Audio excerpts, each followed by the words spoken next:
It's that time of year again where you have to restart your seeds, especially those that take a long time to germinate and become a plant for you to be able to plant out come the beginning of the warmer cold season.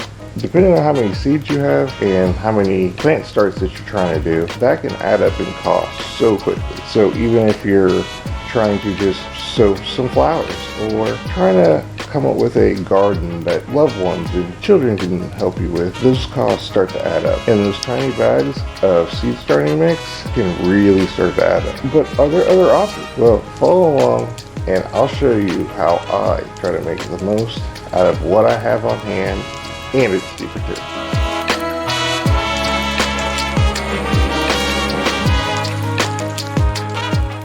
Hey guys, it's your boy Big Wheel Dog 82 in the soil.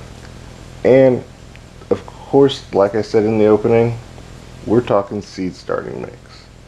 Now, I don't know about you, but I got tired of buying those small bags. I think I was paying like $7, $8 for a small little bag of seed starting mix that might have gone through a third, if I'm lucky, of my seeds I need to get started. Well, I stopped doing that a while ago. And all I needed to accomplish that goal was 3 items, which were ProMix, perlite, and worm castings. Now, kind of made everything cheaper on myself by doing my own worm bins for worm castings. And then, instead of the bag of the starter mix, I just use sifted ProMix. Now, I've tried with the yellow bag, the red bag. I haven't tried it with the bigger, like the white block bags yet, because I just haven't bought one of those big ones. But they should all work. And the only other piece of equipment that you really need, well, there's two.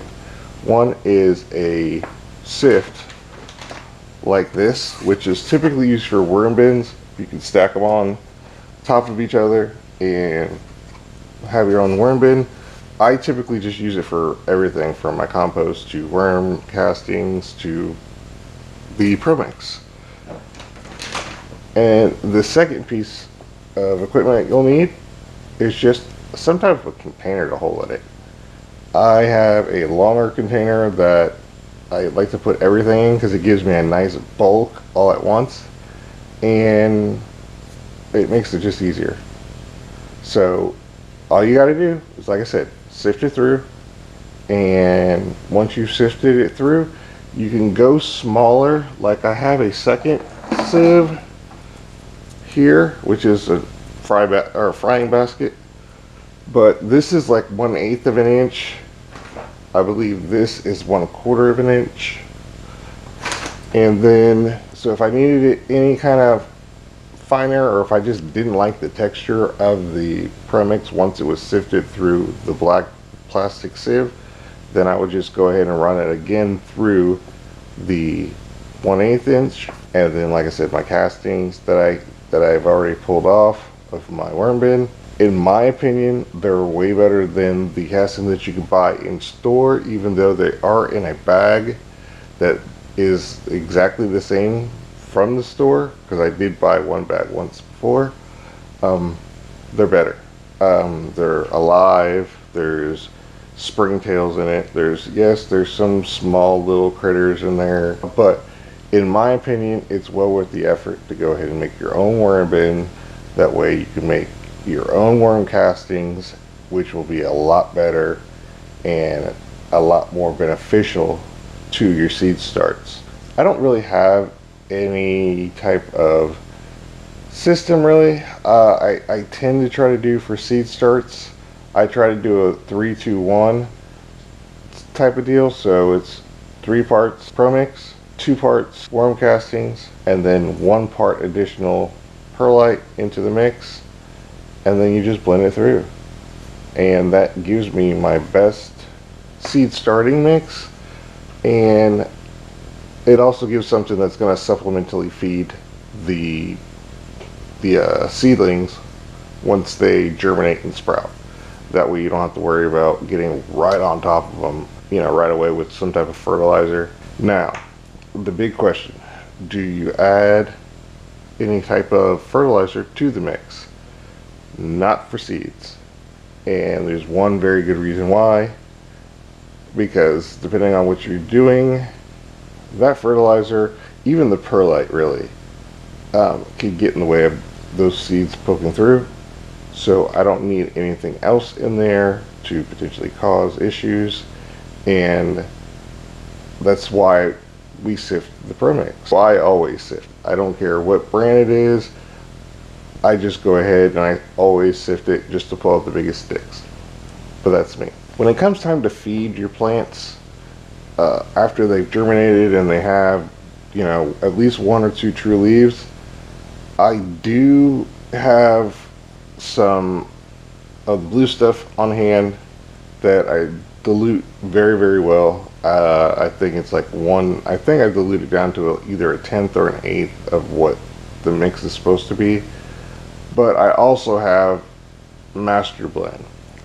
And typically I will use the master blend for starting my tomatoes and my peppers, or anything that's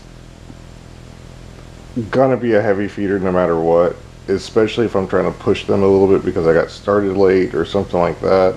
I will do that. But for the most part, either one of them will work. Just dilute them way, way down. And I wouldn't even do that until maybe a week or 2 before I'm ready to up pot the seedlings or split them apart, since I do multi-sow whenever I do any of my seeds. So that's the plan I would suggest. The last thing I need to make sure I make perfectly clear: if you do not use some type of boiling water to saturate any peat moss based product, especially, or really anything that is set outside in a bag, the bag might have got intruded by bugs, it might have got broken open or something like that. You always have to assume that there are latent insect eggs, specifically fungus gnats, in that media. Now, the main thing that I do to prevent fungus gnats to become a problem is mosquito dunks. Now, either you can use mosquito dunks in a powdered form, which I put into my coffee grinder and I make into a dust, and I add it to both my seed starting mix and my potting mix that I'm using indoors. Or you could just take the mosquito dunks, have it in water, and then use that water to water in your plants, and that will go ahead and add the BT to the soil to ensure, or at least help ensure, that there's no fungus gnats that take hold in your grow room. Repeat, any soil medium, coco coir, peat moss, anything really. Just, you know, whatever you do, make sure you are considering and expect to have fungus gnat eggs in any media. I don't care what it is. That's all I got for you on this one. Soon I will have the advanced version of this soil mix that specifically is for after you up pot. So for today, I'm your boy, Big Wheel Dog 82, in the soil. And I'm out of here, guys. See you later.